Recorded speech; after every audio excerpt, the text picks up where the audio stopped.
सिद्धि विनायक मूर्ति की जय। गोपिका जीवन स्मरणं गोविंद गोविंद सदा सर्वत्र गोविंद नाम संकीर्तनं गोविंद गोविंद। जानकी कांत स्मरणं जय जय राम राम। सद्गुरुनाथ महाराज की जय। आंजनेय मूर्ति की जय। अगजानन पद्मार्कं गजाननमहर्निशम् अनेकदन्तं भक्तानाम् एकदन्तमुपास्महे। ज्ञानानन्दमयं देवं निर्मलस्फटिकाकृतिम् आधारं सर्वविद्यानाम् हयग्रीवमुपास्महे। सरस्वती नमस्तुभ्यं वरदे कामरूपिणी विद्यारम्भं करिष्यामि सिद्धिर्भवतु मे सदा। सायंकाले वनान्ते कुसुमित समये सैकतैर्चन्द्रिकायाम् त्रैलोक्याकर्षणाङ्गम् सुरवरघनिका मोहनापाङ्गमूर्तिम् सेव्यम् शृङ्गारभावैः नवरसभरितैः गोपकन्या सहस्रैः वन्देऽहम् रासकेळी रतमतिसुभकम् वश्य गोपालकृष्णम्। आनीलश्लक्ष्णकेशम् ज्वलित मकरसत्कुण्डलम् मन्दहास स्यन्द्यार्त्रम् कौस्तुभश्री परिघत वनमालोरुहाराभिरामम्। श्रीवत्साङ्गम् सुबाहुम् मृदुलसतुदरम् काञ्चनश्चायचेलम् चारुस्निग्धोरुमम्बोरुह ललितपदम् भावयेऽहम् भवन्तम्। श्रीकृष्ण गोविन्द हरे मुरारे हे नाथ नारायण वासुदेवा। गोपिका जीवन स्मरणं गोविंद गोविंद। सद्गुरु महाराज की जय। எல்லாருக்கும் நமஸ்காரம். இந்த குருவாயூர் ஏகாதசியில குருவாயூரப்பன் நாமம், குருவாயூர் அந்த ஸ்தல புராணம், அந்த இடத்தோட மகிமை, இதெல்லாம் சொல்வதற்கு அடியேனுக்கு வாய்ப்பளித்த அத்தனை பேருக்கும் என்னுடைய வணக்கத்தை தெரிவிச்சுண்டு, எனக்கு இந்த பிரபாவத்தை சொல்றதுக்கு ஒரு உந்துதலா இருக்கக்கூடிய பாகவத திலகம் அப்படின்னு சொல்லக்கூடிய ஸ்ரீ ஸ்ரீ பாலாஜி பாகவதர் அவருக்கும் நமஸ்காரத்தை தெரிவிச்சுண்டு ஆரம்பிக்கிறேன். ஸ்ரீயப்பதியான பகவான் தேவர்களை எல்லாம் ரட்சிக்கும் பொருட்டு பல்வேறு அவதாரங்களை எடுத்தது பற்றி பாகவதத்துல அழகாக சொல்லப்பட்டிருக்கிறது இல்லையா. இப்போ இருக்கிற கலியில அதர்மம் தலை விரித்து இருக்கும் போது மக்களை உத்தாரணம் பண்ணுவதற்காகத்தான் பகவான் இப்படி குருவாயூர் கஷேத்திரத்துல எழுந்தொள்ளி இருக்கிறார். அப்படியே வைகுண்ட வாசன் தான் அங்க சாட்சாத் குருவாயூரப்பன் அப்படின்னா அப்ப அது நாம செஞ்ச பாக்கியம் இல்லையா அதெல்லாம். சோ அப்பேற்பட்ட குருவாயூரப்பனுடைய பிரபாவம், குருவாயூர் கஷேத்திர மகிமை, இதையெல்லாம் தான் இன்னைக்கு குருவாயூர் ஏகாதசி என்று ஸ்மரிச்சுக்க போறோம். இப்ப இந்த குருவாயூரப்பன் கோவில்ல இருக்கிற அந்த சிலை எப்பேற்பட்டது அப்படிங்கறத முதல்ல பாப்போம். அந்த சிலை ஏதாவது ஒரு ஸ்தபதி உருவாக்கினதா அப்படின்னா இல்ல. அது பிருஷ்ணி சுதபஸ், அதாவது பிரம்மதேவர் தான் சிருஷ்டி தொழில் செய்யும் பொழுது அவருக்கு சிருஷ்டி சரிவர வராததுனால, தாமச குணத்தினால பகவான் நாராயணனை பிரார்த்திச்சு தானே தன்னை ஆவாகனமாக ஒரு 1.5 அடி சிலாரூபத்தில் ஒரு பிரம்மதேவருக்கு கொடுத்து அவர் பூஜித்து வர சிருஷ்டி தொழில் அவருக்கு சரிவர வந்துதான்.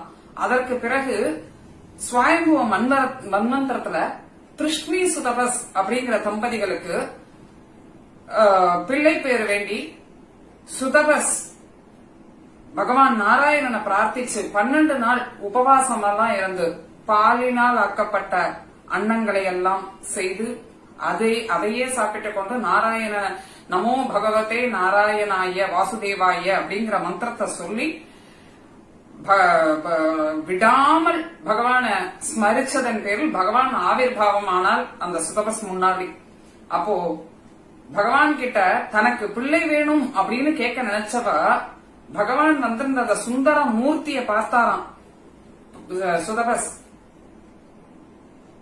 அப்படி பார்த்ததும் பட்டத்திரி சொன்னார் இல்லையா, எத் திரைலோக்கிய மகியசோபி மகிதம் சம் மோகனம் மோகனாத்து காந்தம் காந்தி நிதானதோபி மதுரம் மாதுரிய துரியாதபி சௌந்தர்யோத்தரதோபி சுந்தரதரம் தத் ரூபம் ஆச்சரியதோபி ஆச்சரியம் புவனேன கஸ்ய குதுகம் புஷ்ணாதி விஷ்ணு விபோ அப்படின்னு ஆச்சரியத்திலையும் ஆச்சரியம், மாதுரியத்திலையும் மாதுரியம், சௌந்தரியத்திலையும் சௌந்தர்யம், அப்பேற்பட்ட பகவத் ஸ்வரூபம் அப்படி வந்து கண் முன்னாடி நின்னதும் அப்படி ஒரு மூர்ச்சையாகி அவர் தனக்கு ஒரு குழந்தை வேணும் அப்படின்னு கேட்பதை விட நீயே எனக்கு குழந்தையாக வர வேண்டும், நீயே எனக்கு குழந்தையாக வர வேண்டும், நீயே எனக்கு குழந்தையாக வர வேண்டும் 3 முறை கேட்டாராம். அப்படி கேட்டதும் பகவான் 4வது முறை கேட்கறதுக்குள்ள போதும் நிறுத்து, நானே உனக்கு மகனாக வருகிறேன் அப்படின்னு 3 தடவை அவர் கேட்டதன் பேரில் பகவான் 3 தடவை அவருக்கு அப்படி தானே வந்து அவருக்கு மகனாக கட்டாட்சிக்கிறார் அப்படின்னு சொல்லிட்டு அதுல முதல் அவதாரம் பிருஷ்ணி சுதபஸ்க்கு நாராயணனாக பிருஷ்ணி கர்ப்பன் என்ற பெயர்ல அவதாரம் செய்யறார். அப்படி அவதாரம் செய்யும் பொழுது அந்த யுகத்துல அந்த ஸ்வயம்புவ மன்வந்திரத்தை பிருஷ்ணி சுதபஸ் நாராயண விக்கிரகம் அந்த விக்கிரகத்தை பூஜித்து வரும்போது நாராயணா என்று பூஜித்து வந்திருந்தார் அப்படின்னு சொல்றாரு. அப்பேற்பட்ட அந்த நாராயண பிரபாவத்தை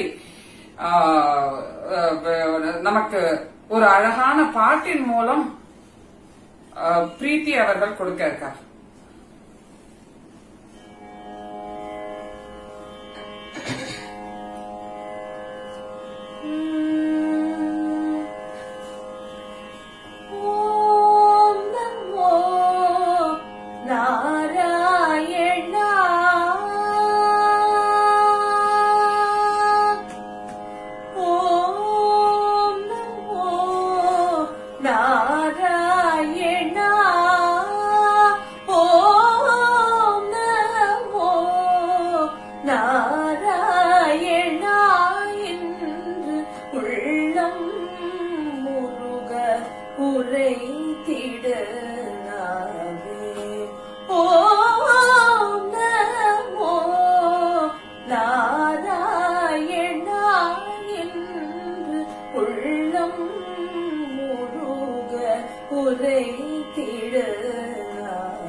பங்கஜ கண்ணழகும் குண்டலம் திகழ் பண்ணிசைக்கும் பவழவாயிதழின் பங்கஜ கண்ணழகும் குண்டலம் திகழ் வெண்சங்கம் தீகிரி ஒளி ஒளிர்கரங்களே வெண்சங்கம் தீரி ஒளிர்கரங்களே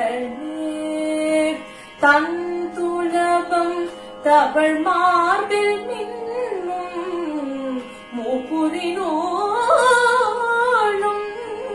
தன் துளபம் தவழ் மார்பில் மின்னும் மூப்புரினோளும் கிங்கிணி இடைக்காட கடசிலம கலகலக்க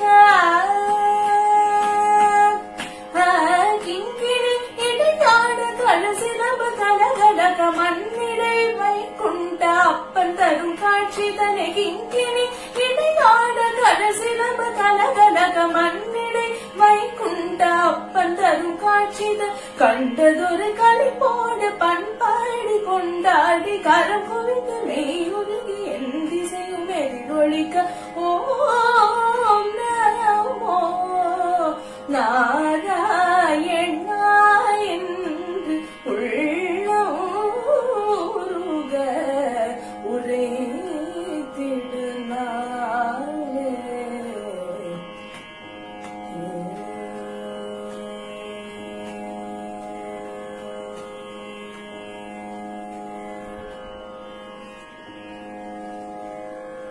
இப்படி கிருஷ்ணி சுதவஸ் நாராயணா நாராயணா நாராயணா என்று அந்த சுவாயம்புவ மன்வந்தரம் முடியும் வரை அப்படி பகவானை துதிச்சுட்டு இருந்தா. அடுத்த வர யுகம் திரேதா யுகத்துல அதிதி காஷ்யபருக்காக 3 யுகங்கள் நான் உனக்கு மகனாக பிறக்கிறேன்னு பகவான் வாக்களித்திருக்கிறார் இல்லையா. அதனால அடுத்த யுகத்துல பாத்தீங்கன்னா அதிதி காஷ்யபருக்கு பகவான் வாமனனாக அவதாரம் பண்றார். அப்போ பகவான அதிதியும் காஷ்யபரும் கேசவா கேசவா என்று துதித்து நாமம் சொல்லி அவரை துதிக்கிறாளாமாம்.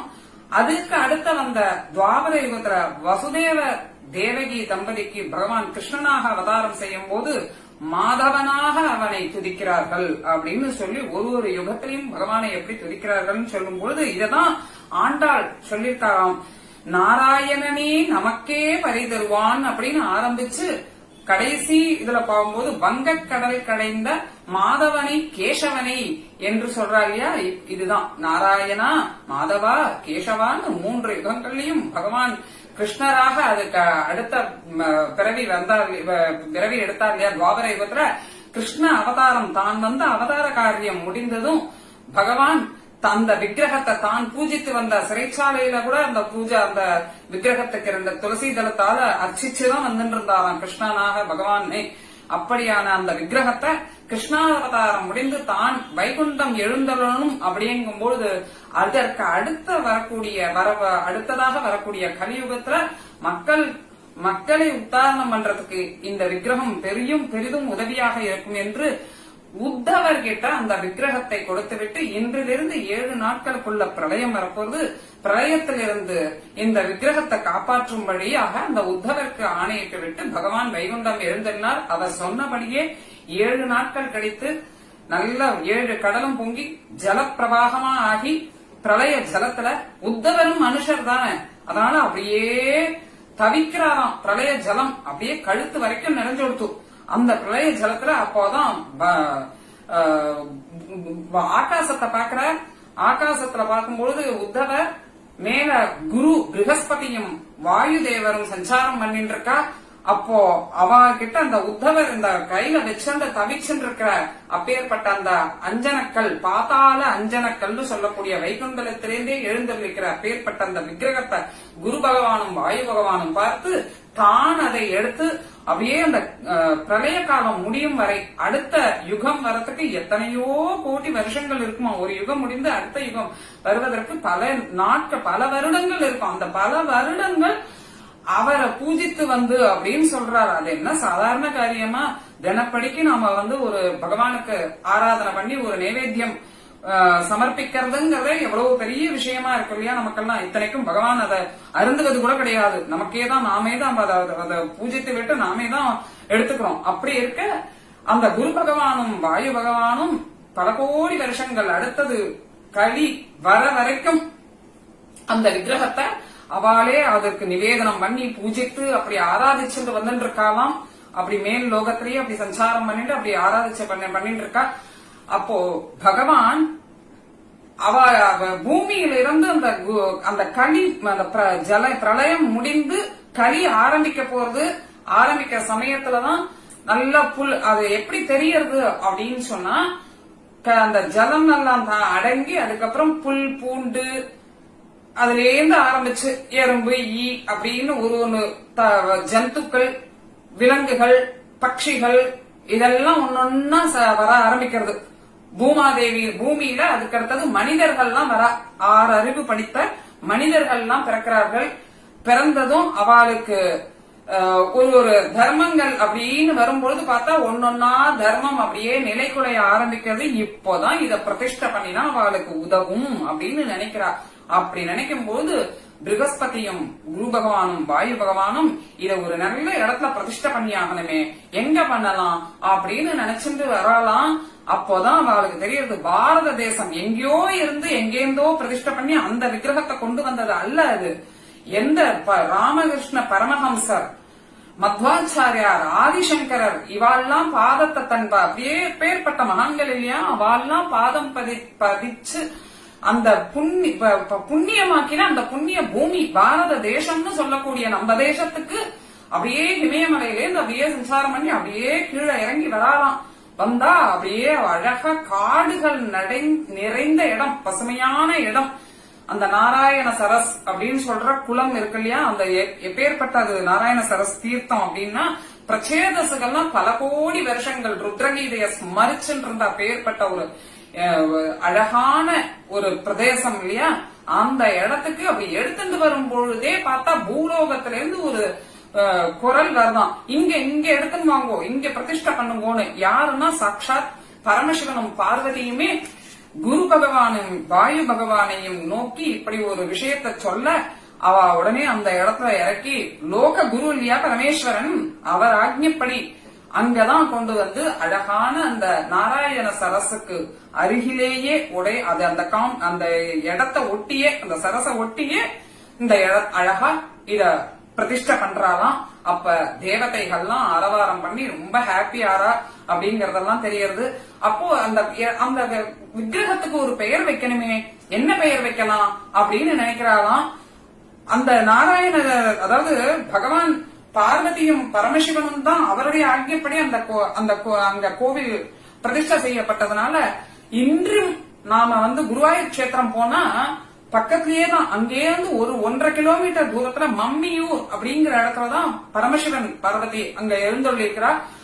அந்த இடத்தையும் தரிசனம் பண்ணாம நம்ம வரக்கூடாது. எப்ப குருவாயூரப்பன் தரிசனம் பண்ண போனாலும் மம்மியூரையும் தரிசனம் பண்ணணும். ஏன்னா அவளோட ஆக்ஞப்படிதான் இங்க குருவாயூரப்பன் பிரதிஷ்டை பண்ணிருக்கா இல்லையா. தேவலோக வைகுண்டா அஞ்சன கல்னு சொல்றோமே, அப்பேற்பட்ட அந்த சிலைய தரிசனம் பண்ணும் போது மம்மியூரும் தரிசனம் பண்ணணும். அவங்க அதுக்கப்புறமா சிவபெருமான் நினைக்கிறாராம், ஏன் நம்ம 1.5 கிலோமீட்டர் தூரத்துல அங்க போய் பிரதிஷ்டை சொல்லிட்டோமே, தினம் அங்க போய் நம்ம தரிசனம் பண்ண முடியாதே அப்படின்னு நினைச்சாலும் அதுக்காக அந்த மம்மியூர்லயும் ஒரு குருவாயூரப்பன் பிரதிஷ்டை பண்ணிருக்கா அப்படின்னு சொல்லி சொல்லப்படுறது. பகவானே அங்க அங்கேயும் ஒரு சிலை ரூபத்துல அங்கேயும் வடிவெடுத்திருக்கார் அப்படின்னு சொல்லி சொல்லப்படுறது. இப்படியாக அவர் குருவாயூர் கஷேத்திரத்துல பகவான் எழுந்தருளினதும் இவருக்கு என்ன பெயர் வைக்கலாம் அப்படின்னு எல்லா தேவதைகளும் சரி இந்த ஊருக்கு என்ன பெயர் வைக்கலாம், முதல்ல பகவான் நாராயணனே எழுந்திருந்ததுனால நாராயணபுரம்னு வைக்கலாமா, இல்ல கிருஷ்ணன் அவதாரம் எடுத்து கிருஷ்ணன் தானே இப்ப இப்படி வந்திருக்கார், அதனால கிருஷ்ணபுரம்னு வைக்கலாமா அப்படின்னதும் குருவாயூரப்பன் அவரே பேசுறாராமா, நீங்க ஏன் எல்லாரும் அவசரப்படுறீர்கள், இப்படிதான் அவசரப்பட்டு ராமாயணத்துல பார்த்தீங்கன்னா ராமனாக நான் அவதாரம் பண்ணின போது குரங்குகளாக நீங்க எல்லாம் எனக்கு சேவை செஞ்சு இந்த இதுக்காக நீங்க அடுத்த கிருஷ்ணாவதாரத்துல உங்களுக்கு எல்லாம் நல்லது பண்ணணும்னு நினைக்கிறேன். நீங்க கிருஷ்ணாவதாரத்துல நீங்க எல்லாம் நான் இப்ப அவதாரம் எடுக்க போகிறேன், நீங்க எல்லாமும் வந்துருங்கோ அப்படின்னு சொன்னதும் உடனே நாங்க எல்லாமும் குரங்குகளாக மாறி கீழே இறங்கிடட்டுமா அப்படின்னு அவசரப்பட்டேல, அதே மாதிரி இப்பவும் நீங்க அவசரப்படுறீங்களே, அப்படி வேண்டாம். இது என்ன அப்படின்னு சொன்னா இதை யாரு, அதாவது இதுதான் முன்னாடி இப்ப பார்த்தோம் இல்லையா, ஒரு நாள் ஒரு சமயம் ஒருவேளை நமக்கு பகவானுக்கு நிவேதனம் பண்றதுக்கே இத்தனை நம்ம யோசிக்கிறோம், அது அவ்வளவு சிரமமாக தெரிகிறது. இத்தனை கோடி வருஷங்கள் அந்த யுகம் ஒண்ணு கடந்து பிரளயம் முடிஞ்சு அடுத்த யுகம் ஆரம்பிச்சு புல் பூண்டுலேருந்து முளைத்து மனிதர்கள் உருவாகி அவ சஞ்சாரம் பண்ற வரையும் என்ன குருவும் வாயுவும் தானே என்ன பரிபாலனம் பண்ணினா. அப்பேற்பட்ட அவளை அழையுங்கோ, அவளை இப்ப சொல்லுங்கோ அப்படி அவ வந்துட்டாளாம். குரு பகவானும் வாயு பகவானும் தேவதைகள்லாம் அழைக்க அவ வந்துட்டா. இப்ப சொல்லுங்கோ, இவ யாரு? குரு. இவ யாரு? வாயு. இவாளோட சேர்ந்து இந்த ஊரு இவாள் இது பெயர்லயே இருக்கணும், குருவாயூர். அதோட சேர்ந்து அப்பன் அப்படிங்கிற சேர்த்துக்கோங்க. அதுதான் என்னுடைய பெயராக இருக்கணும். குருவாயூர் என்ற ஊரும் திருத்தலமும் குருவாயூர் அப்பன் அப்படிங்கிற பெயரும் இப்படிதான் உருவானது அப்படின்னு சொல்றார். இப்படி இந்த மாதிரி ஒரு குருவாயூரப்பனுடைய பெருமை எப்படியெல்லாம் மகான்களுக்கு பகவான் அருள் பாலித்திருக்கிறார். கலியுகத்துல சுமார் 450 வருஷம் முன்னாடி கேரள தேசத்துல மேல்பத்தூர் அப்படிங்கிற கிராமத்துல நாராயண பட்டத்திரி அப்படிங்கிறவர் தன்னுடைய வாதரோகம், அவர் நிறைய பெரிய சான்ஸ்கிரிட் ஸ்காலர், மீமாம்சா சாஸ்திரம், தர்க்க சாஸ்திரம் இதெல்லாம் பயின்றவர். அப்படி நிறைய சாஸ்திரங்கள் நிறைய குருமார்கள் கிட்ட கத்துண்டார். அவ அப்பாவே ஒரு குருவான். அது அச்சுத பிஷாரடி அப்படிங்கிற குருமார்கள்ட்ட இருந்து மீமாம்சா சாஸ்திரங்கள்லாம் கட்டுண்டார் அப்படின்னு சொல்லப்படுறது. அந்த குருவிற்கு வாத ரோகம் அப்படிங்கிற ரோகம் வந்தபோது தன்னுடைய குருவிடமிருந்து தானே அதை வாங்கி கொண்டார் அப்படின்னு சொல்லப்படுறது. எவ்வளவு வயசுல அப்படின்னா ரொம்ப இளம் பருவத்துலதான், ஏதோ வயசாகி அத மாதிரி சரி ஏதோ பரவாயில்ல நம்ம ஒரு இதுவா இருக்கணும், நல்ல வாழ வேண்டிய அந்த ஒரு 18 வயதுன்னு ஏதோ சொல்றார். அந்த மாதிரி வயசுல தன்னுடைய குருவிட்ட இருந்து எதை வேணாலும் நம்ம குரு கிட்டே இருந்து வாங்கிக்கலாம். ஒரு நோயை வாங்கிப்பாலான்னா அப்படிதான் வாங்கின்றாராம். குரு தட்சணையாக அவர் தன் குருவின் நோயை தான் வாங்கி கொண்டாரே தவிர அந்த நோய் அவரை ரொம்ப துன்புறுத்தியது. என்ன பண்றது அப்படின்னு சொல்லி ரொம்ப கஷ்டப்பட்ட போது ஒரு ஜோசியர் ஒருவர்கிட்ட போய் கேட்டுட்டு வர சொன்னாராம். அவர் போய் நீங்க கொஞ்சம் கேட்டுன்னு வாங்கோ, அந்த எனக்கு என்ன பண்ணணும். அந்த ஜோசியர் போய் கேட்டுன்னு வர்றார். அந்த ஜோசியர் சொல்றாராம் மத்ஸ்யம் இட்டு உன் அப்படின்னு சொல்லி. அப்போ இவர் சொல்றார், ஆஹா அந்த யார் கேட்க போனாரோ அவர் பதறி அடிச்சுட்டு ஓடி வராராம் நாராயண பட்டத்திரி கிட்ட. இப்படி நான் போய் அந்த ஜோசியத்தை கேட்டேன், மத்ஸ்யம் இட்டு உண்ணுன்னு சொல்லிட்டாரே, நாமெல்லாம் வெஜிடேரியன் ஆச்சு, நம்ம எப்படி மத்ஸ்யம். அப்போ பட்டத்திரிக்கு புரியுறது இதோட தாற்பயம் மத்ஸ்யாவதாரத்திலிருந்து பகவானுடைய புகழை பாடுவது என்று. சோ என்ன பண்ணலாம் அப்படின்னு நினைச்சார். குருவாயூர் கஷேத்திரம் அவருக்கு நன்னா தெரியும் இல்லையா, எப்பேற்பட்ட வைபவம் வாய்ந்த அப்பேற்பட்ட திருத்தலம் இல்லையாது. எத்தனையோ திருத்தலங்கள் இருந்தாலும் வைகுண்ட வாசனாச்சே, பூலோக வைகுண்டமாச்சே. அங்க போய் நாம அவர் பாகவதம் நல்ல கற்றுட்டார், அவ அப்பா கிட்ட இருந்தே கற்றுட்டாராம். அப்பேற்பட்ட அந்த பாகவதத்துல வர பகவானுடைய பெருமைகளை, விபாவங்களை, விபூதிகளை சொல்லக்கூடிய அப்பேற்பட்ட கிரந்தத்தை நாம போய் பகவான் முன்னாடி போய் ஸ்மரிக்கலாம் அப்படின்னு சொல்லி நினைக்கிறாராம் அவர். அப்படி தன் வாத நோயை போக்கிக் கொள்வதற்காக குருவாயூர் கஷேத்திரத்துக்கு முன் தான் வரணும்னு நினைக்கிறார். ஆனா அவரால் எழுந்து கூட வர முடியல. ஒரு 10 பேர் தூக்கி, 4 பேர் 10 பேரோ அப்படி தூக்கி எடுத்து வந்து நாராயண சரஸ் தீர்த்தத்துல தீர்த்தமாட வச்சு அங்க கொண்டு வந்து குருவாயூர் கஷேத்திரம் கர்ப்பகிரகத்துக்கு முன்னாடி, அதாவது குருவாயூரப்பன் கோவில்ல உள்ள இறங்கினா லெப்ட் சைட்ல அந்த முதல் வாசப்படியை கிராஸ் பண்ணதுக்கு அப்புறமா லெப்ட் சைட்ல ஒரு திண்ணை இருக்கும். அந்த திண்ணையில அவரை உட்கார வைக்கிறார்.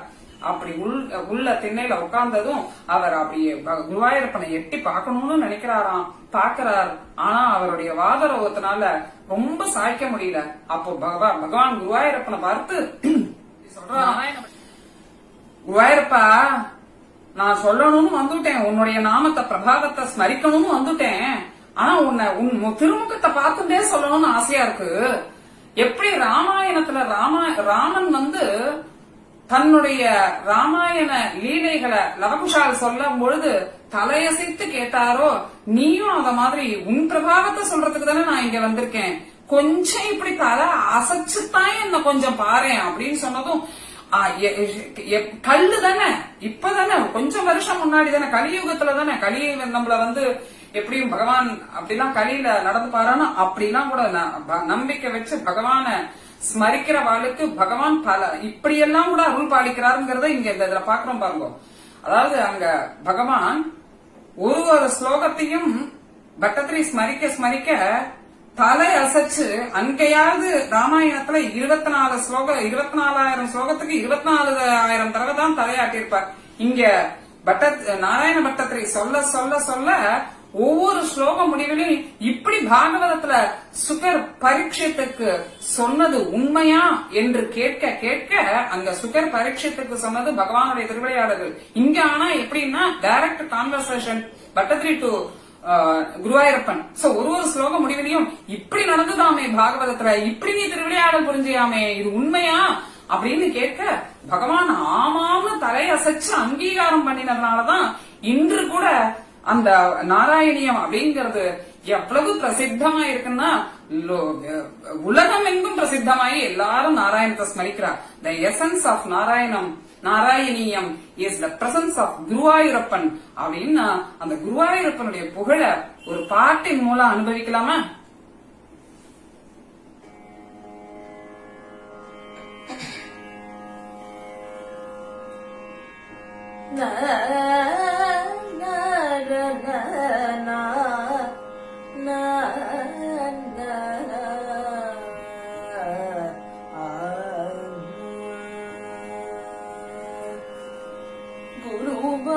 குருவாயூரப்பனே அப்பன், குருவாயூரப்பனே அப்பன் ஸ்ரீ கிருஷ்ணன், குருவாயூரப்பனே அப்பன் ஸ்ரீ கிருஷ்ணன், குருவாயூரப்பனே அப்பன் ஸ்ரீ கிருஷ்ணன், குருவாயூரப்பனே அப்பன் ஸ்ரீ கிருஷ்ணன், குருவாயூரப்பனே அப்பன் ஸ்ரீ கிருஷ்ணன், குருவாயூரப்பனே அப்பன். நாராயண என நாவார அழைப்போர்க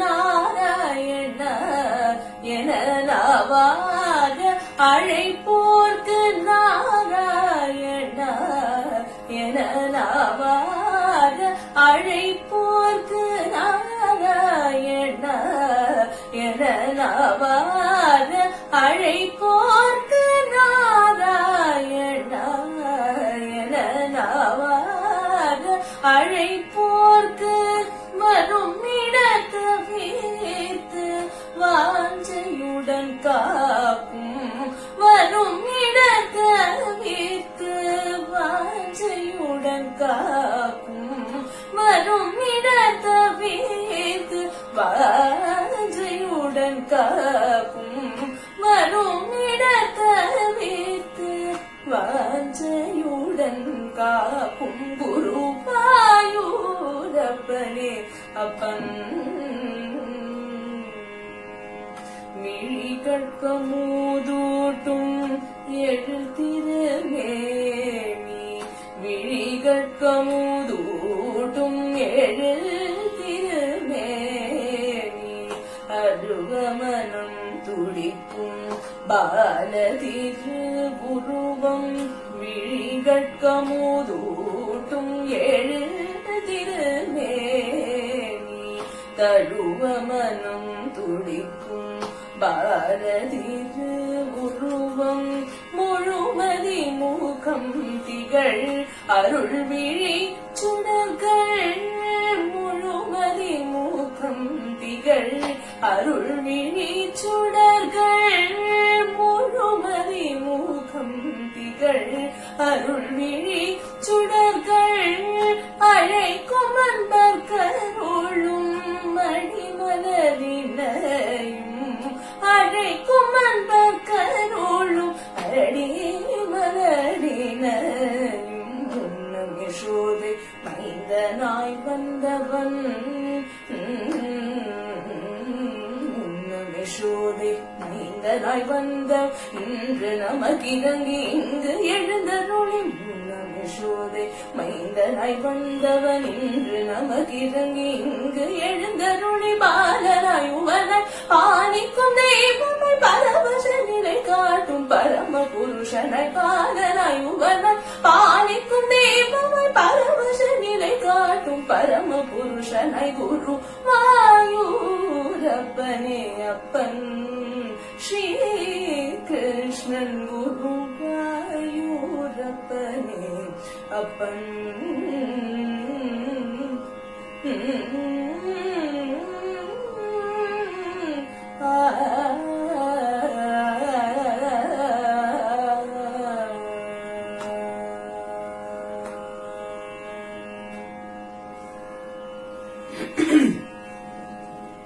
பாகவத ரசம் அப்படின்னு சொல்லக்கூடிய நாராயணியம் 1036 ஸ்லோகங்களை உடையது. நாராயண பட்டத்ரி 1036 ஸ்லோகங்களை எழுதி கடைசி ஸ்லோகம், அதாவது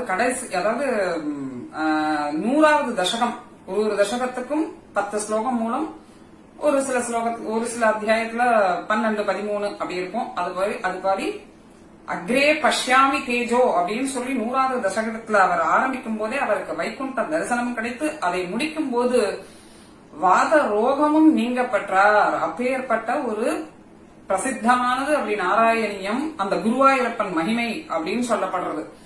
அவருக்கு மட்டுமா, அவர் அந்த நூலை நாராயணியம் அப்படின்னு தனக்கு ஒரு துன்பம், அதாவது இங்க என்ன சொல்லப்படுறதுன்னா, பட்டத்திரி முதல்ல போய் அங்க உட்கார்ந்துட்டார் இல்லையா, குருவாயூரப்பன் கஷேத்திரம் முன்னாடி உட்காந்து ஏதாவது ஃபர்ஸ்ட் எதையாவது ஒண்ணு வணங்கி விட்டு தானே ஒரு விஷயத்த ஆரம்பிக்கணும். அப்படிங்கும் போதே எல்லாரும் வந்து சொல்றாளாம், எதையாவது யாரையாவது ஃபர்ஸ்ட் நினைச்சுக்கோ, உன்னை யாரு, உங்க அப்பாவை நினைச்சுக்கோ, உன் அம்மாவை ஃபர்ஸ்ட் நினைச்சுக்கோ, இல்ல உங்க அப்பாவை நினைச்சுக்கோ, இல்லன்னா உன்னுடைய அச்சுத பிஷாரடின்னு உன்னுடைய குருமார் இருந்தாரே அவரை நினைச்சுக்கோ. அப்படி இல்லையா உன்னை 4 பேர் இங்க தூக்கின்னு வந்தாலே, அவ தூக்கிட்டு இங்க வந்ததுனாலதானே உன்னால இங்க வர முடிஞ்சது, அவளை நினைச்சுக்கியோ, யாரையாவது ஒருத்தரை நினைச்சுக்கோ ஏன் அப்படின்னு சொன்ன போது நாராயண பட்டத்திரியா எதை நினைச்சுட்டு ஆரம்பிச்சாரான்னா, வாத ரோகத்துக்கு ஒரு ஜெயகோஷம் போட்டு ஆரம்பிச்சாராம். ஏன் அப்படின்னா, அப்படி போய் ரோகத்தை போய் நீ இப்படி அதுக்கு போய் ஒரு நான் இது சொல்லி நன்றி தெரிவிச்சு ஆரம்பிக்கிறியே ஏன் அப்படின்னு கேட்ட போது, அப்படி ஒரு வாத நோய் வந்ததுனாலதானே நான் இங்க குருவாயூர் சந்நிதி மூலம் முன்னாடி வந்து ஒரு 100 நாள் பகவானுடைய பிரபாவத்தை சொல்லக்கூடிய ஒரு பெரும் பாக்கியம் கிடைச்சது அப்படின்னு சொன்னாராம். இதெல்லாம் எப்பேற்பட்ட ஒரு பக்தியோட பெருமையை விளக்குவதாக இருக்கு இல்லையா. இப்படி ஒரு அத்தியந்த பக்தி அவளுக்கெல்லாம் மகான்களுக்கெல்லாம் குறிச்சதுனாலதான் இன்னைக்கு இப்படி ஒரு மகாத்மியம்னு சொல்லக்கூடிய நாராயணியத்தெல்லாம் பிரபாவத்தை நம்ம எல்லாம் அதை ஷேர் பண்ணிக்கிறோம். அதே மாதிரி அது மட்டுமா அவருக்கு மட்டும்தானான்னு, அவர் வந்து இந்த நாராயணியங்கிறத எழுதி இருந்தாலும் கூட சேலம் பிரம்மஸ்ரீ சேலம் அனந்தராம தீட்சிதர் தான் இதை உலகத்திற்கு பிரகடனப்படுத்தினார் அப்படின்னு சொல்லப்படுறது. அவர் எப்படி பிரகடனப்படுத்தினார்னா, ஒரு சமயம் சேலத்துல இருந்து கோயம்புத்தூர்ல போய் பாகவத உபன்யாசம், அவர் உபன்யாசகர் இல்லையா, பிரம்மஸ்ரீ அனந்தாம தீட்சிதர் வந்து பெரிய உபன்யாசகர். கோயம்புத்தூர்ல போய் ஒரு சமயம் உபன்யாசம் பண்ணிட்டு இருக்காராம். அன்றைக்கு கிருஷ்ணாவதாரம் அது முடிஞ்சிடுறது, நல்லபடியா கிருஷ்ணாவதாரம் முடிஞ்சு என் தங்கி இருக்கிற இடத்துக்கு வந்து விடுறார். மறுநாள் காலம்பரை எழுந்தால் அவருடைய கைகள் எல்லாம் அப்படியே முடங்கி போயிடுறதா, நீட்டவே முடியல. என்ன இது அப்படின்னு திருப்பி நீட்டி பாக்குறாரு, முடியவே இல்ல. அன்னைக்கு உபன்யாசம் சாயங்காலம் போய் பண்ணி ஆகணும், என்ன பண்றது அப்படின்னு தெரியல அவருக்கு.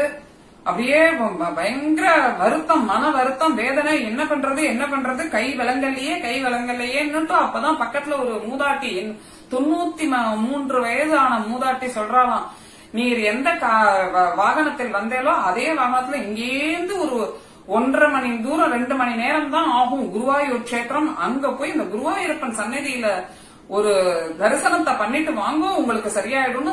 அந்த பாட்டி சொன்னதன் பேர்ல வந்தவாரோட எல்லாருமா சேர்ந்து அப்படியே கார்ல போய் குருவாயூர் கஷேத்திரத்தை முன்னாடி போய் கண்ணீர் மல்க கதறாராம். நான் என்ன பண்ணுவேன், அந்த மூடின கையையே அப்படி வச்சுண்டு அப்படி பகவான் முன்னாடி கை கூப்பி நின்று கண்ணீர் மல்க கதறார் தீட்சிதர்வாள்.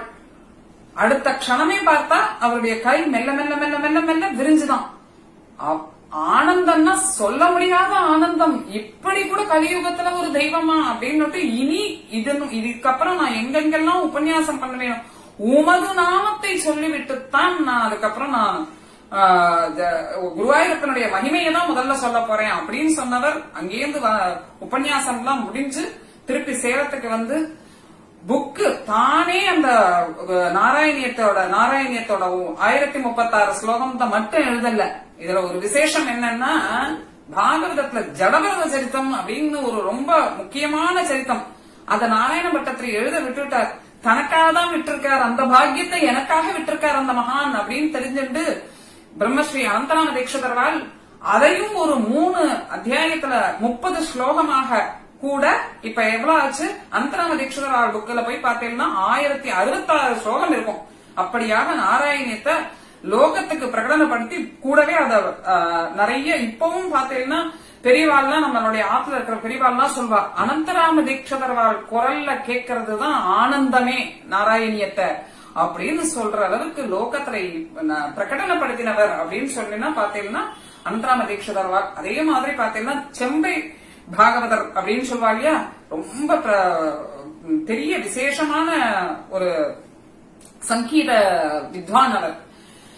அவர் ஒரு சமயம் திருச்செங்கோடு, அதாவது நாமக்கல் பக்கத்துல இருக்கக்கூடிய திருச்செங்கோடு அப்படிங்கிற இடத்துல போய் சங்கீத ஒரு நாள் அவருக்கு அன்னைக்கு இருக்கு. அந்த இது பாடிட்டு இருக்கார். நல்ல உச்சஸ்தாயில பாடுறாராம். குரு பவன புராதீசம் ஆசிரியேன்னு சொல்லி அப்படி உச்சஸ்தாயில பாடும்போது அப்படி பாடினவர் தான் அவ்வளவுதான் அந்த இடத்தையே அப்படியே நின்னுடுத்து வாய்ஸ் அவருக்கு. அதுக்கு மேல அவரால் பாட முடியல. அப்படியே அவருடைய தொண்டை கட்டி எடுத்து ஒரு வார்த்தை பேச கூட முடியல. கச்சேரி நின்னுடுத்து. அதுக்கப்புறம் பல டாக்டர் அதுக்கப்புறம் கச்சேரி நின்னதுதான் நிறைய டாக்டர்கிட்ட போய் கொண்டு போய் காமிக்கிறாராம். எந்த டாக்டரும் பிரச்சனை ஒண்ணும் இல்ல தொண்டையில அப்படின்னு சொல்லி அனுப்பிடுறா. யூஎஸ்க்கெல்லாம் போறாராம். போய் பார்த்தாக்கா அங்கேயும் அவெல்லாம் டாக்டர்லாம் உன்னுடைய தொண்டையில ப்ராப்ளம் எதுவும் இல்ல, எல்லாம் பர்ஃபெக்டா இருக்கு அப்படின்னா. ஆனா ஏன் பேச கூட முடியல, என்னால பாடணுமே. ஒரு வித்வானுங்களுக்கு தொண்டை தானே அவளுக்கு உயிரே. அதனால அந்த மாதிரி ஒரு சங்கீத வித்வானுக்கு இப்படி தொண்டை போனதை அவரால் தாங்கிக்கவே முடியலையாம். யூஎஸ்ல இருந்து திரும்பி இந்தியா வந்தா அப்ப யாரோ ஒரு நல்லவர் அவருக்கு சொல்றார், இந்த மாதிரி நீ குருவாயூர் கஷேத்திரத்துல போய் குருவாயூர் தரிசனம் பண்ணிட்டு வா, குருவாயூரப்பன் உனக்கு அனுகிரகம் பண்ணுவார் அப்படின்னு. செம்பை பாகவதர் அங்க போறார். அங்க நாராயண சாரத்துல தீர்த்தம் ஆடிட்டு அங்க போய் குருவாயூரப்பனை போய் தரிசனம் பண்றார். எப்பவுமே குருவாயூரப்பன் கோவில்ல பிராத்த காலத்துல அப்படி நாராயண தீர்த்தம் ஆடிட்டு அங்க வெளியில இருக்கும்போது திரை மூடி இருக்கும். நாராயணா நாராயணா நாராயணா நாராயணா நாராயணான்னு அப்படியே எல்லாரும் துதி பாடிட்டு இருப்பா. திரைய சற்று விளக்கினதும் அந்த குழந்தைக்கு உண்ணி கிருஷ்ணனுக்கு தைலக்காப்பு சாத்தி கையில ஒரு வாழைப்பழத்தை கொடுக்கும் போது அந்த பட்டத்திரி மண்டபத்தை அடைஞ்சதும் பார்த்தாக்க ஹே கிருஷ்ணா அப்படின்பா. அதுக்கும் தாண்டி உள்ள அந்த கர்ப்பகிரகத்துக்கு முன்னாடியோட போய் தரிசனம் பண்ணும்போது என்றே உன்னி கிருஷ்ணா குருவாயூரப்பா அப்படின்னு தான் சொல்லி எல்லாரும் கதர்வா இல்லையா. அப்படி சந்திரி பாகவதர் உள்ள போனாராம். போய் கைய கூப்பி தீட்சிதர்வாலாது கைதான் இருக்க முடங்கிட்டு, அதனால கதறினார். பகவானுடைய நாம பிரபாவத்தெல்லாம் சொல்லி கதறினார். இவருக்கு அந்த பேச்செல்லாம் வரல. அதனால அப்படியே கண்ணீர் தார தாரையா வருதான். என்ன பண்றதுனே தெரியல அவருக்கு.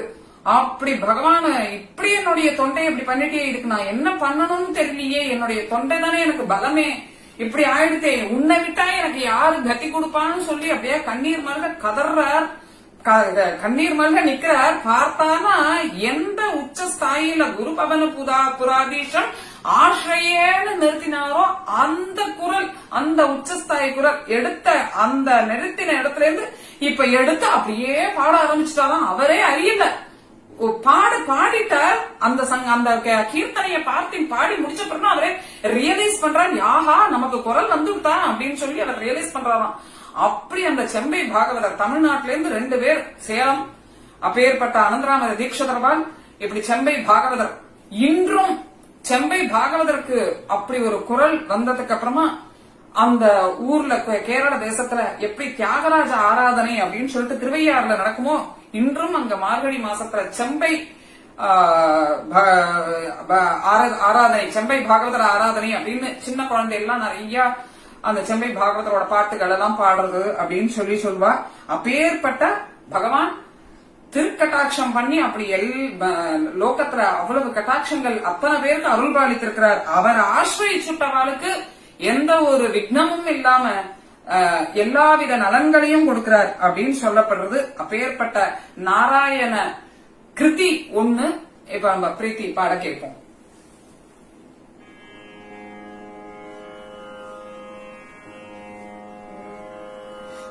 நாராயணா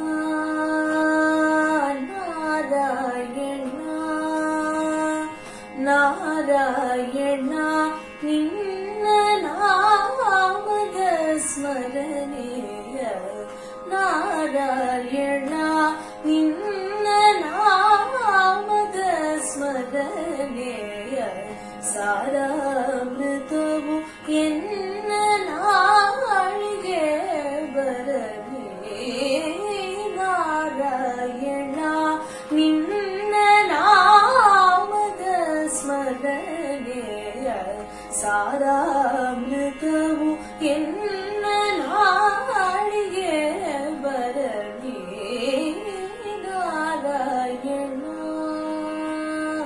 ನಾರಾಯಣ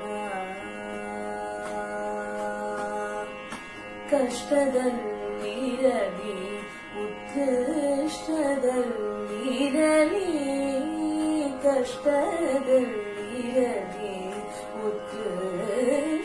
ಉತ್ಕೃಷ್ಟದಲ್ಲಿರಲಿ ಎಷ್ಟಾದರೂ ಮದಿಗೇಟಿರಲಿ ಕಷ್ಟದಲ್ಲಿರಲಿ ಉತ್ಕೃಷ್ಟದಲ್ಲಿರಲಿ ಎಷ್ಟಾದರೂ ಮದಿಗೇಟಿರಲಿ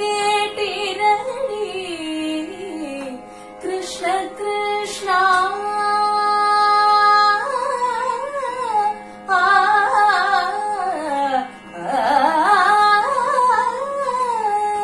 ಕೃಷ್ಣ ಕೃಷ್ಣ ಕೃಷ್ಣ ಕೃಷ್ಣ ಕೃಷ್ಣ ಕೃಷ್ಣ ಎಂದು ಶಿಷ್ಯರೂಪೇಳುವ ಕೃಷ್ಣ ಕೃಷ್ಣ ಎಂದು ಶಿಷ್ಟರೂಪೇಳುವ ಅಷ್ಟಾಕ್ಷರ ಮಹಾ ಮಂತ್ರದ ನಾಮರ ನಾರಾಯಣ ಕೃಷ್ಣ ಕೃಷ್ಣ ಎಂದು ಶಿಷ್ಟರೂಪೇಳುವ ಅಷ್ಟಾಕ್ಷರ ಮಹಾ ಮಂತ್ರದ ನಾಮರ ನಾರಾಯಣ ನಾರಾಯಣ ಸಂತದ ಹರಿ ನಿನ್ನ ಸಾಸಿರ ನಾಮವು ಸಂತದ ಹರಿ ನಿನ್ನ ಸಾಸಿರ ನಾಮವು ಸಂತದ ಹರಿ ನಿನ್ನ ಸಾಸಿರ ನಾಮವು ಅಂತರಂಗ ದೊಣ್ಣಗಿರಿಸಿ ಸಂತದ ಹರಿ ನಿನ್ನ ಸಾಸಿರ ನಾಮವು ಅಂತರಂಗ ದೊಣ್ಣಗಿರಿಸಿ ಎಂತೋ ಪುರಂದರ ವಿಠಲರಾಯನೇ ಎಂತೋ ಪುರಂದರ ವಿಠಲರಾಯನೇ ಎಂತೋ ಪುರಂದರ ವಿಠಲರಾಯನೇ ಅಂತ್ಯಕಾಲದಲ್ಲಿ ಚಿಂತಿಸೋ ಹರೇ ನಾರಾಯಣ ಎಂತೋ ಪುರಂದರ ವಿಠಲರಾಯನೇ ಅಂತ್ಯಕಾಲದಲ್ಲಿ ಚಿಂತಿಸೋ ಹರೇ ನಾರಾಯಣ ನಿನ್ನ ನಾಮದ ಸ್ಮರಣೆಯ ಸಾರಾಮೃತವು ಎನ್ನ ನಾಳಿಗೆ ಬರಲಿ ನಾರಾಯಣ ನಾರಾಯಣ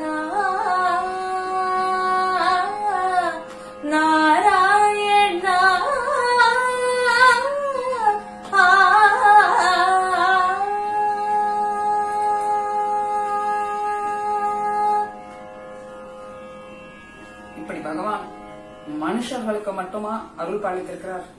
அங்க இன்னைக்கு குருவாயூர் ஏகாதசின்னு சொல்லும் போதுதான் இத ரொம்ப நிஜமாவே ஸ்மரிக்க வேண்டிய ஒரு விசேஷமான ஒரு விஷயம்.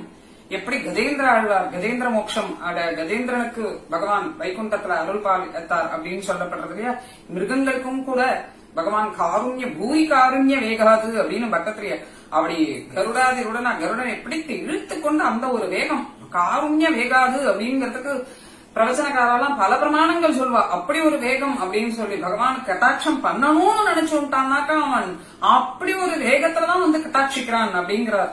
அப்படி அது மாதிரி இங்க ஒரு சமயம் எப்படின்னா 1914 ஆண்டு அப்படின்னு சொல்ற நிலாம்பூர் அப்படிங்கிற ராஜா வந்து அந்த காலத்துல ராஜாக்கள்லாம் கோவில்களுக்கு அந்த யானைகள் எல்லாம் கொடுக்கறது அப்படிங்கிற விசேஷமா அந்த மாதிரி ஒரு விஷயங்கள்லாம் பண்ணுவாளாம். அப்படி ஒரு யானை அந்த குருவாயூர் கஷேத்திரத்துக்கு வந்தது. 10 வயசுல அப்படி கொடுத்தாராம் அந்த ராஜா. கொடுத்தா பார்த்தா ரொம்ப சுட்டியா இருக்குமா, ஏக சுட்டி விடுவிடுன்னு எல்லாம் எந்த கொடுத்த வேலையில கடகடன் பண்ணும். அதுல அதுக்கு ரொம்ப பிடிச்சது குருவாயூரப்பன் சன்னிதானத்துல உட்கார்ந்து சதா சர்வ காலமும் குருவாயூரப்பனை தரிசனம் பண்ணிட்டே இருக்கிறதுக்கு அதுக்கு ரொம்ப பிடிக்குமா. நம்மளே வந்து ஏகாதசி உபவாசம்னா ஏதாவது கொஞ்சம் எக்ஸம்ஷன் கிடைக்குமா, சரி அன்ன ஆகாரம் இல்லாம இருக்க முடியாது, ஏதோ பால் எடுத்துக்கலாம் அப்படின்னு சில பேர் பால் எடுத்துப்பா, சில பேர் பழம் எடுத்துக்கலாம் அப்படின்னு சொல்லி, இன்னும் சில பேர் வந்து அன்னம் தானே சாப்பிடக்கூடாது, அன்னத்துல வந்து அதாவது அரிசி அத மாதிரி தானே சாப்பிடக்கூடாது, கொஞ்சம் ரோட்டி அப்படி மாதிரி ஏதாவது சாப்பிட்டுக்கலாம், சப்பாத்தி அந்த மாதிரி செஞ்சு சாப்பிட்டுக்கலாம். இத மாதிரி கொஞ்சம் கொஞ்சமா எக்ஸம்ஷன் சொல்லி நமக்கு அந்த பசியை அடக்க முடியாம ஏதோ பண்ணுவோமே. அந்த நிலாம்பூர் ராஜா கொடுத்த யானை அதுக்கு பேரு இங்க வந்ததும் குருவாயூர் கஷேத்திரத்துக்கு கேசவன் பேரிட்டா. அப்பேற்பட்ட அந்த கேசவன் ஏகாதசி அன்ன ஆகாரம் எடுத்துக்காதான், உபவாசமா. மிருகங்களுக்கு தெரியுமான்னாக்கா அப்பேற்பட்ட விசேஷமான ஒரு அதுவும் கூட இதுல இருந்து வைகுண்டத்துல இருந்து வந்திருந்ததோ நம்ம அப்பேற்பட்ட பிறவினாலதானே அந்த மாதிரி எல்லாம் முடியும். அதெல்லாம் சாமான்யமா என்ன, அப்படிதான் கேசவன் உபவாசம் ஏகாதசி என்று இருக்குமா. இன்னும் என்ன சொல்றா அப்படின்னா, கேசவன் மற்ற ஊர் பக்கத்து ஊர்ல எல்லாம் ஏதாவது விசேஷமா ப்ரொசஷன் எல்லாம் நடக்கிறதுன்னா அப்படி யானை அந்த கேரள தேசம்னாலே யானை தானே ரொம்ப பெருமை. அப்ப யானை எல்லாம் நிறைய யானை அனுப்பி வைப்பாங்க இல்லையா, இங்க நிறைய யானைகள்லாம் இங்க குருவாயூர் கஷேத்திரத்துல அந்த மாதிரி எல்லா யானைகளையும் அனுப்பும் போது இந்த கேசவன் அனுப்பினா போகலன்னு சொல்லிட்டு அவெல்லாம் கோச்சுண்டு திமிர் பிடிச்ச யானை பாரு இது அப்படின்னு சொல்லிட்டு அடிச்சு அதை துன்புறுத்தி சாப்பாடு போடாம என்ன பண்ணினாலும் அதுக்காக அது மதம் பிடிச்சு மற்ற யாரையும் எது ஹிம்சிக்காதான். அப்படியே கண்ணீர் மல்க அப்படி அடிச்சுட்டா பாத்தியா அப்படின்னு சொல்லிட்டு கண்ணீர் மல்க அப்படியே அந்த குருவாயூர் கஷேத்திரத்திலேயே தான் இருந்துட்டு இருக்குமா. அப்ப அதுக்கு எல்லாரும் என்ன நினைச்சுட்டு இருக்கா, ஒரு திமிர் பிடிச்ச யானை இது சொன்னத்தை கேட்கறதே கிடையாது அப்படின்னு நினைச்சு அவெல்லாம் வந்து தள்ளி வச்சிருக்கா. இது உனக்கு வந்து நீ அந்த ஸ்ரீவேலி அப்படின்னு சொல்வா. இங்க எப்படி வந்து பகவான் புறப்பாடுன்னு சொல்றோமோ ஸ்ரீவேலின்னு சொல்லிட்டு அந்த பகவான புறப்பாடு பண்ணுவா அன்னைக்கு. அப்படி பண்ணும்போது யானை அந்த திடம்புன்னு சொல்வா, அது ஒரு பலகை மாதிரி இருக்கும், அதுல அந்த குருவாயூரப்பன் விக்கிரகத்தை உட்கார வச்சு அதுல உட்கார வச்சு அப்படி ஸ்ரீவேலி பிரதட்சணமா வந்து வர்றதுங்கிறது இருக்கு அங்க ஒரு சம்பிரதாயம். அப்படி பண்ணும் பொழுது எல்லா யானைகளுக்கும் அப்படியே அதுக்கு கூட ஒரு இருக்கு ஒரு சம்பிரதாயம். என்ன அப்படின்னா, நிறைய யானைகள் இருக்கு இல்லையா, ரேஸ் விடுவாங்களாம், யானை ரேஸ். அந்த யானை ரேஸ்ல முதல்ல யார் வருதோ அந்த யானை மேலதான் இந்த திடம்பு எடுத்து தூக்கிக்கிற அந்த ஒரு பாக்கியம் கிடைக்கும் அப்படின்னு பல வருஷங்கள் இந்த கேசவனுக்கு தான் கிடைச்சுன்றதுதான். அப்ப அவனுக்கு கேசவனுக்கு அந்த பகவானை தன் தோல் மேல தூக்கிக்கணுங்கிறது அவ்வளவு ஆசை. ஆனாலும் நிறைய பேர் இவனுக்கு திமிர் பிடிச்சிருக்கலையா, மற்ற வேலைகள்லாம் எதுவும் செய்ய மாட்டேங்கிறான். பாரம் தூக்க வச்சா தூக்கிறானே தவிர வேற எங்கேயாவது போக சொன்னா எங்கேயும் போக மாட்டேங்கிறான். இங்க கஷேத்திர வாசல்லே உட்காந்து அடம் பிடிச்சுட்டு இருக்கான். இவனுக்கு இனிமேல் கொஞ்ச நாளைக்கு இவன் மேல பகவானை ஏத்தக்கூடாது, அந்த ஸ்ரீவேலி இதுல இவனை ஏத்தக்கூடாது அப்படின்னு சொல்லி அவெல்லாம் வந்து ஒதுக்கி வைக்கிறாராம்.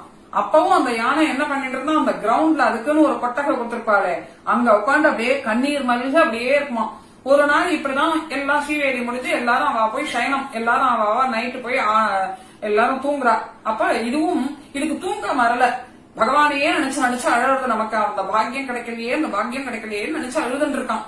பார்த்தா திடீர்னு ஒரே நாலா பக்கமும், அதாவது அப்ப தீப உற்சவம் அப்படிங்கறது திருவிளக்கு விழான்னு எல்லாம் நடக்குமா. அந்த திருவிழாக்கு சமயம் அம்மே நாராயணா அப்படின்னு சொல்லி எல்லாரும் நிறைய இதெல்லாம் ஸ்ரீவேலி எடுத்து முடிச்சுதான் அப்ப போயிருக்கா. அதனால அந்த விளக்குகள் பற்றின்றதா என்னன்னு தெரியல, திடீரென மேற்கு சிற்றம்பலம், கூத்தம்பலம், அப்புறம் நாலம்பன விளக்கு அப்படின்னு சொல்ற நாலம்பல விளக்கு மாடங்கள், இது எல்லாமே புகைப்பிடிச்சோண்டுதான். நாலா பக்கமும் தீப்பிடிச்சு கோவிலே திபு திபு திபு திபுன்னு எரியுது. இப்ப இதை என்ன எப்படி எல்லாரும் தூங்கிட்டு இருக்காளே, மொத்த கோவில் இதுவாயிடுமே. அப்ப இந்த கேசவன் மட்டும்தான் முழிச்சுட்டு இருக்கான். என்ன பண்றானா, கோவில் வாசல்ல போய் கிடுகிடுன்னு அந்த தன்னை செயினை போட்டு கட்டியிருக்காங்க, அத அறுத்தண்டு கோவில் வாசல்ல போய் அப்படி வேகமா பிளிடுறதான். யானை வந்து கத்துறதுன்னு சொல்வாள், பிளிடுறதுன்னு தானே சொல்வா இல்லையா, பெருசா பிளிடுறானா. அந்த சத்தத்தை கேட்டு எல்லாரும் ஓடி வந்து அப்பதான் தெரியறது அவளுக்கு கோவில்ல தீப்பிடிச்சிருக்கு அப்படிங்கறத ரியலைஸ் பண்ண பார்த்து உடனே இது வருது, ஃபயர் இன்ஜின் எல்லாம் வருது, வந்து நல்லா தண்ணீர் எல்லாம் அடிச்சு அந்த தீயெல்லாம் அணைச்சு விடுறா. அந்த தீ எவ்வளவு தூரம் பரவி இருக்கு அப்படின்னா இன்னும் ஒரு 2 அடி கூட இல்லையா அந்த கர்ப்ப கிரகத்துக்கு. அந்த கர்ப்ப கிரகத்துல போட்டிருந்த அந்த மாலை, சாயங்காலம் சாத்தின அந்த மாலை எல்லாம் துளி கூட வாடலையா இத்தனை தீக்கு. அப்படி ஒரு விசேஷமா இந்த கேசவன்கிறவன் காப்பாத்தி கொடுத்தான். அப்படிங்கறதுனால அன்னைக்கு அப்புறமா தான் அந்த கேசவனுடைய புகழ் எல்லாருக்கும் தெரியறது. இது திமிர் பிடித்த யானை இல்ல, கிருஷ்ணனுக்கு பிடித்த யானை தான் அப்படின்னு நினைச்சு அவெல்லாம் அப்ப கேசவன் அப்புறம் தான் துதிப்பாடுறா. எப்படியாக அப்படி கேசவன் தான் அங்கி முதல். அப்ப கேசவன் அந்த திடம்ப பகவானுடைய இதை ஏத்தமும் முதுகுல தன் தோல்ல சுமக்கணும் அப்படின்னா உடனே முன்னங்கால இறக்கி அப்படி வாக காமிப்பானாம். அதர்வைஸ் வேற ஏதாவது கட்டைய பலுவை தூக்கணும் இல்ல வேற ஏதாவது தூக்கணும் அப்படின்னா பின்னங்கால் தான் இறக்கி காமிப்பானாம். பகவானுக்கு மட்டும்தான் தன் முன்னங்கால இறக்கி அப்படியாக அந்த அளவுக்கு அந்த கேசவன் பிரசித்தி அங்க. அப்படி ஒரு காலத்துல அப்படி வந்துட்டு இருந்தது. நிறைய வருஷங்கள் அப்படிதான் ஓடிட்டு இருந்தது. வயசாகி விடுத்ததுக்கு எவ்ரி இயர் அதுக்கு ப்ரொசஷன் வச்சு அதுல யாரு முன்னாடி வராலோ அப்படிதான் அந்த இதுல பல வருட காலம் கேசவன் தான் முன்னாடி வந்துட்டு இருந்தான். வயசான காலத்தினால இதனால என்ன ஆச்சு, ஒரு சமயம் 2வதாக வந்தானா கேசவன். அதனால முதலாவது யானைக்கு அது எது முதலாக வருதோ ஆட்டோமேட்டிக்கா அது மேலதானே ஸ்ரீவேலி சுற்றி வரணும். அப்ப முதலாக வந்த யானை மேல வச்சது இதுக்கு ஒரே இத வந்து வைக்கணும்னு நினைச்சுட்டு இருக்கா. முதலாக வந்த யானை மேல பகவானை ஏற்றணும்னு நினைச்சிட்டு இருக்கும் போது இத தூரத்துல கட்டி போட்டிருக்கலாம். அந்த திடம்பு வந்ததுதான் எடுத்துன்னு வராங்கிறதுதான் தாமசம். அந்த இத செயினை அறுத்துண்டு வந்து தன் தோல் மேல ஏத்திக்கிறதுக்கு காலை கீழே குனிஞ்சு வச்சிருந்தான். இப்ப அடுத்த தடவை நினைச்சாலாம் இவா நெக்ஸ்ட் டே சரி இவ்வளவு கிட்டத்துல கொஞ்சம் கொட்டகையில கட்டினதுனாலதான் 1 கிலோமீட்டர் தள்ளி கொண்டு போய் இவனை நிறுத்தினான். அதே சீவேலி சமயம் கரெக்டாக இங்க வாத்திய கோஷங்கள்லாம் வந்ததும் அங்க அந்த 1 கிலோமீட்டர் இருந்து அல்லறி அடிச்சுட்டு அந்த இத கட்டின செயினை அறுத்துட்டு வந்து இங்க நின்னான. உடனே இவாளுக்குதான் ஒரே சந்தேகம். சரி பிரஷ்னம் போட்டு பாக்கலாம் அப்படின்னு சொல்லிட்டு பிரஷ்னம் போட்டு பார்த்தாக்க தெரிஞ்சுதான் இவனுக்கு இவன் கேசவன் இருக்கிற வரையும் கேசவன் தான் அந்த ஸ்ரீவேலிக்கு அங்க ஒரு பிரதானம் அப்படின்னு சொல்லிட்டு அவளே சொல்லிட்டா, அவன் ஜோஷியரே சொல்லிடாச்சு. அதனால அன்று முதல் கேசவன் தான் பெயர்பட்ட அந்த ஒரு விசேஷமான அந்த ஸ்ரீவேலி உற்சவத்தை தான் பங்கு பெற்று இருந்தான். இன்னும் வயதாயிடுத்து, முதிர்ந்த நிலை ஆயிடுத்து. ஒரு நாள் குருவாயூர் ஏகாதசி, அதுக்கு முன்னாடி தசமி அன்னைக்குதான் இந்த திருவிளக்கு பூஜை எல்லாம் நடக்கும். விளக்கு பூஜை எல்லாம் நடக்கிறது. தள்ளாடுறான். இன்னைக்கு ஸ்ரீவேலியை எப்படியோ அந்த கேசவன் பகவான தன் தோல் மேல சுமந்து பிரதட்சணம் வந்து தள்ள முடியல. அன்னைக்கு சுத்தமா முடியலையா அவனுக்கு. இருந்தாலும் அப்படி ஒரு பிரதட்சணம் பண்ணிட்டு வந்துடுறான்.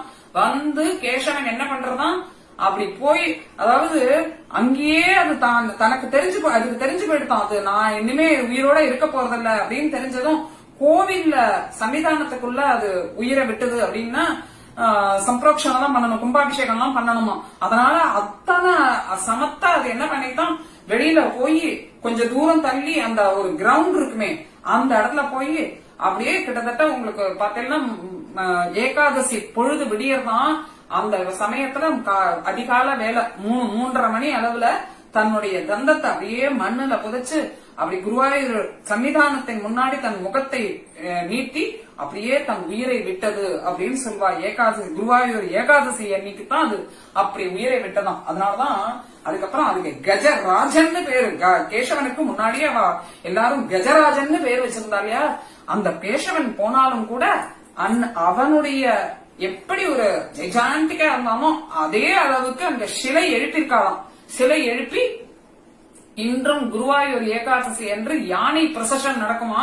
எல்லா யானைகள் அங்க நிறைய யானைகள் 47 யானைகள் இருப்பதாக சொல்றார். அந்த 47 யானையும் இந்த கஜராஜனான கேசவன பலம் வந்து அதுல ஒரு யானை அவனுக்கு அந்த சிலை ரூபத்துல இருக்கக்கூடிய கேசவனுக்கு மாலை அணிவிக்குமா. அப்பேற்பட்ட ஒசத்தி ஜந்துக்கள் அப்படின்னு சொல்றோம், 5 அறிவு பறித்த ஜந்துக்கள். ஆனா அந்த கேசவன் எப்படி பகவானிடத்துல பக்தி வச்சிருந்தான்னு பாருங்க. இப்பேற்பட்ட குருவாயூர் கஷேத்திரத்துல ரொம்ப பெருமை வாய்ந்த அந்த பட்டத்திரியோடைய நாராயணிய ஸ்லோகம் அப்படின்னு பார்க்கும்பொழுது நமக்கு வந்து இந்த 100வது தசகம் தான் ரொம்ப மனசுல எல்லாரையும் ஆகர்ஷணம் பண்ணக்கூடியது. ஏன்னா அதுலதான் அவருக்கு பட்டத்திரிக்கும் வைகுண்ட தரிசனம், வாத ரோகம் போகிறது அப்படின்னு சொல்லி இப்ப இருக்கக்கூடிய இந்த பேண்டமிக் பீரியட்ல எல்லாருடைய நோயும் போகணும் அப்படிங்கறத இங்க ஒரு பெரிய சங்கல்பமா எடுத்துட்டு இந்த 100வது தசகத்தை படிச்சு இன்னைக்கு இந்த சத்சங்கத்தை முடிச்சுப்போம்.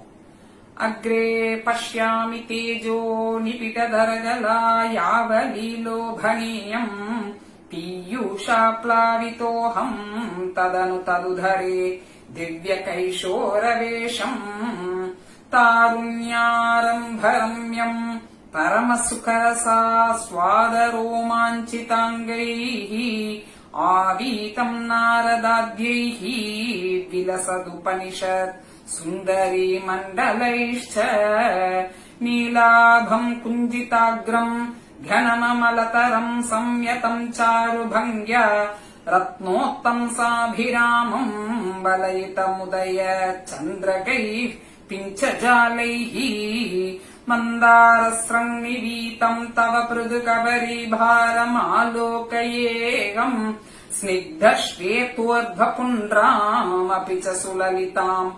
पालबालेन्दुवीधीम् हृद्यम् पूर्णानुकम्पार्णवमृदुलहरी चञ्चलभ्रूविलासैः आनीलस्निग्धपक्ष्मावलिपरिलसितम् नेत्रयुग्मम् विभोते सान्द्रच्छायम् विशालारुणकमलदलाकार मामुग्धतारम् कारुण्यालोकलीला शिशिरितभुवनम् क्षिप्यताम् मय्यनाथे उत्तुङ्गोल्लासिनासम् हरिमणिमुकुर प्रोल्लसद्गण्डपाली व्यालोलत्कर्णपाशाञ्चित मकरमणि कुण्डलद्वन्द्वदीप्रम् उन्मीलद्दन्तपङ्क्ति स्फुरदरुणतरच्छाय बिम्बादरान्तः प्रीतिप्रस्यन्ति मन्दस्मितमधुरतरम् वक्त्रमुद्भासताम् मे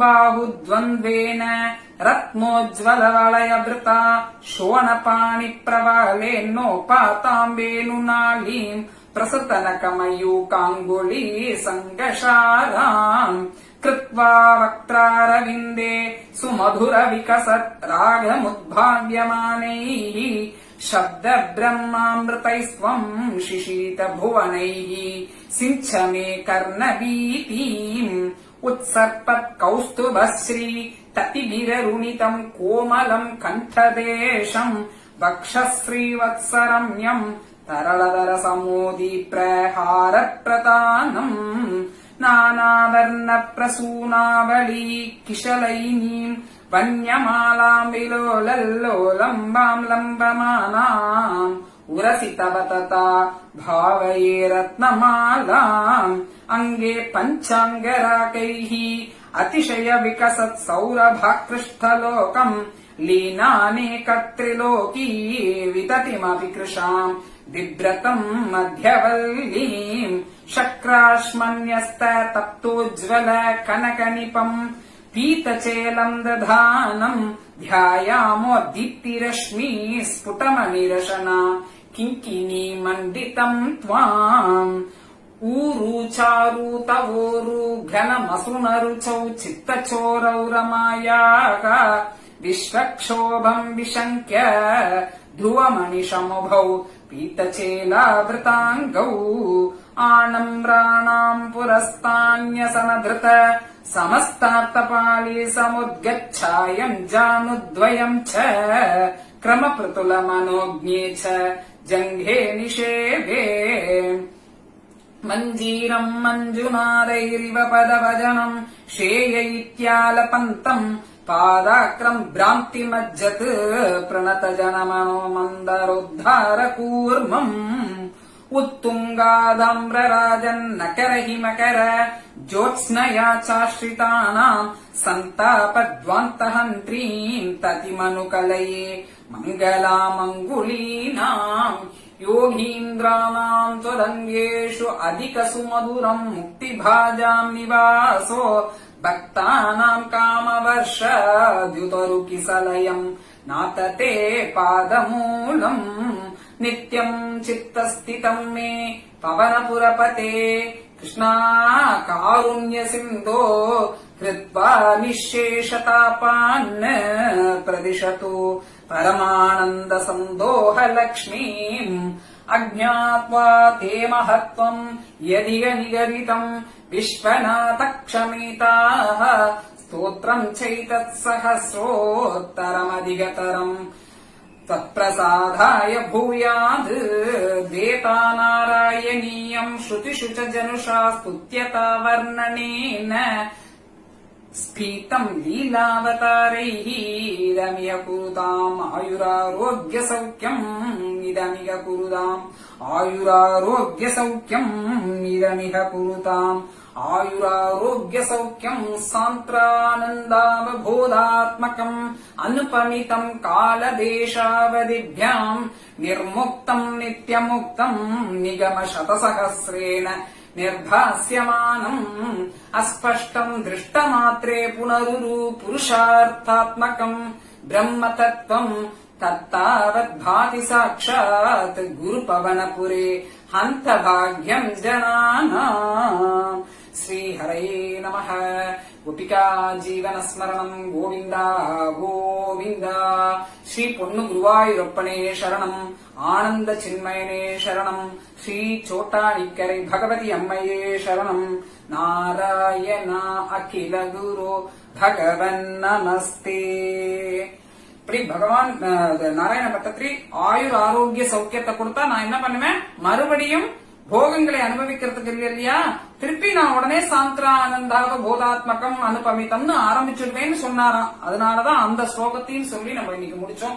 இப்படியாக கலா பிரசாதா அப்படிங்கிறவா இந்த நமக்கு அழகா இந்த குருவாயூர் ஏகாதசியில பகவன் நாமா, பகவானுடைய பிரபாவங்கள் இதெல்லாம் ஸ்மரிக்கிறதுக்கு ஒரு ஆப்பர்ச்சுனிட்டி கொடுத்தா இல்லையா, அவளுக்கு அதை ஏற்பாடு பண்ணி கொடுத்தவாலும் சரி, இதை கேட்டு இருக்கிறவாளுக்கும் சரி, எப்படி பட்டத்திரி சொன்னாரோ எல்லாருக்கும் ஆயுள் ஆரோக்கிய சௌக்கியத்தை குருவாயூரப்பன் வருஷிக்கணும்னு வேண்டிண்டு இந்த சத்சங்கத்தை முடிச்சுக்கிறோம். நானும் பிரீத்தியும்.